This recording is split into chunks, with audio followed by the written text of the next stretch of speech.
આ તરફ વ્યાજખોરો સામે હવે સરકારે હલ્લાબોલ મચાવ્યો છે।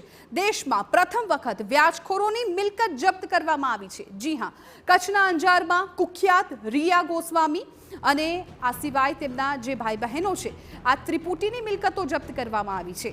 આરોપીઓ દ્વારા વ્યાજખોરી દ્વારા મેળવેલી લગભગ 63.46 લાખ રૂપિયાની મિલકત જપ્ત કરાઈ।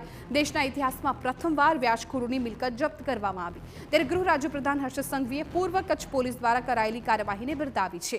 તેમણે કહ્યું કે વ્યાજખોરોના ત્રાસનો ભોગ બનેલા લોકોની વહારે ગુજરાત પોલીસ આવી છે। લોકોને લોન આપવી અને તેને પગભર બનાવવાનો પ્રયાસ કરવામાં આવશે। बराबर है कि इतिहास में पहली बार, परंतु देशना इतिहास में भी आ पहली बार थयुं हशे कि व्याजखोरो विरुद्ध गुनो दाखल थाय, गुना पछी गुजसिटोक करवामां आवे।